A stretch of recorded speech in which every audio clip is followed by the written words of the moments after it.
ऋषि पंचमी की व्रत कथा। सतयुग में विदर्भ नगरी में सेनजीत नामक राजा हुए थे। वह ऋषियों के समान थे। उन्हीं के राज्य में एक कृषक सुमित था। उसकी पत्नी जयश्री अत्यंत पतिव्रता थी। एक समय वर्षा ऋतु में जब उसकी पत्नी खेती के कामों में लगी हुई थी तो वह रजस्वला हो गई। उसको रजस्वला होने का पता लग गया, फिर भी वह घर के कामों में लगी रही। कुछ समय बाद वह दोनों स्त्री पुरुष अपनी अपनी आयु भोग कर मृत्यु को प्राप्त हुए।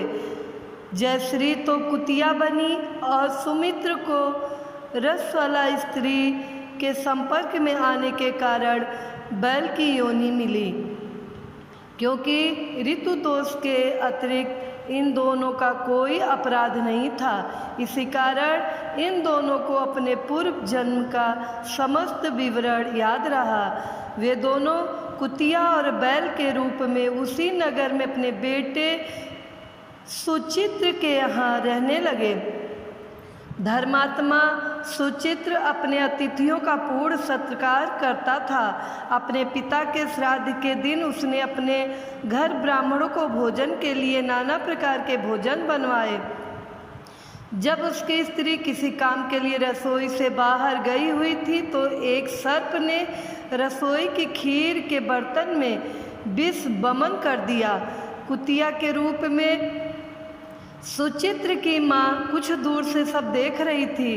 पुत्र की बहू के आने पर उसने पुत्र को ब्रह्म हत्या से पाप से बचाने के लिए उस बर्तन में मुंह डाल दिया।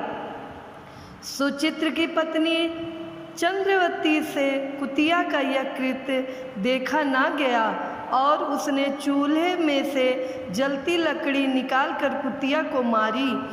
बेचारी कुतिया मार खाकर इधर उधर भागने लगी। चौके में तो जो जूठन आदि बची रहती थी वह सब सुचित्र की बहू उस कुतिया को डाल देती थी, लेकिन क्रोध के कारण उसने वह भी बाहर फिकवा दी। सब खाने का सामान फिकवा कर बर्तन साफ करके दोबारा खाना बनाकर ब्राह्मणों को खिलाया। रात्रि के समय भूख से व्याकुल होकर वह कुतिया बैल के रूप में रह अपने पूर्व पति के पास आकर बोली, हे स्वामी, आज तो मैं भूख से मरी जा रही हूँ। वैसे तो मेरा पुत्र मुझे रोज खाने को देता था, लेकिन आज मुझे कुछ नहीं मिला।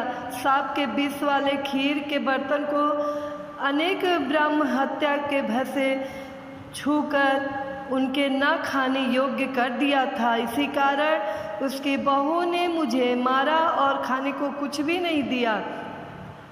तब वह बैल बोला, हे भद्रे, तेरे पापों के कारण तो मैं भी इस योनि में आ पड़ा हूँ और आज बोझा ढोते ढोते मेरी कमर टूट गई है। आज मैं भी खेत में दिन भर हल में जुता रहा। मेरे पुत्र ने आज मुझे भी भोजन नहीं दिया और मुझे मारा भी बहुत। मुझे इस प्रकार कष्ट देकर उसने इस श्राद्ध को निष्फल कर दिया।